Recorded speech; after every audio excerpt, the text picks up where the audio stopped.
په کابل کې د لسګونه لوبغاړو ترمنځ د بدمنټون 3 ورځنۍ سیالۍ ترسره شوې او له دې لوبغاړو څخه یو شمېر د بدمنټون ملي لوبډلې ته وټاکل شول. د افغانستان د اولمپیک ملي کمیټې او د سپورت ادارې مسؤلین وایي دغه سیالیو چې 3 ورځې دوام وکړ له کابل، بامیان، بلخ، ننګرهار، هرات او سرپل ولایتونو څخه پکې شاوخوا 180 تنه لوبغاړو برخه اخیستې وه او له دې ډلې 40 لوبغاړو د بدمنټون ملي لوبډلې ته لاره ومونده. دا د یو انتخابي سیالۍ وي، د ملي لوبډلو د انتخاب سیالۍ وي چې دوی انتخاب شو. دوی به انشاءالله د آینده کې یو څو ورځې بعد چې د مختلفو هیوادونو نه ورزشکاران راځي دلته افغانانو لوبغاړو سره به سیالي کوي. د بدمنټون سیالیو یو شمېر لوبغاړي وایي چې که څه هم دغه سیالۍ په افغانستان کې نوې دي او ډیری خلک لا هم ورسره اشنا نه دي، خو په دې وروستیو څو کلونو کې زیات شمېر ځوانانو د بدمنټون لوبو ته مخه کړې ده.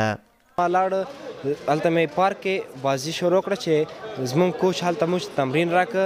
هغې نه بعد زه پوه شوم اساسا سټنډرډ شوم، بیا اساسا په ملي ټیم ته راغلم.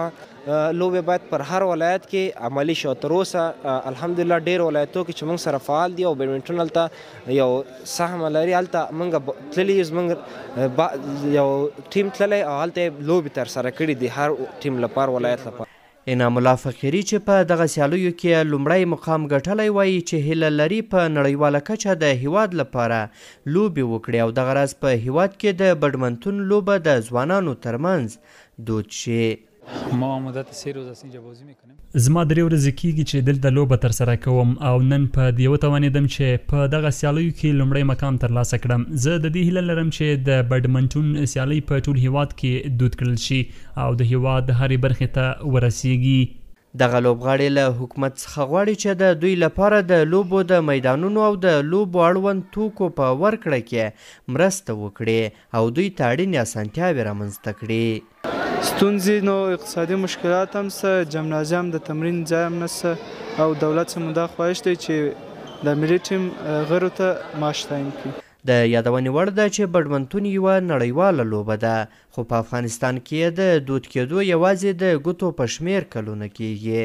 د افغانستان د اولمپیک ملي کمیټې د معلوماتو له مخې اوس مهال دوی په 8 ولایتونو کې د بدمنټون سیالیو فدراسیونونه لري او هڅه کوي نورو ولایتونو ته هم دغه سیالۍ پراخې کړي.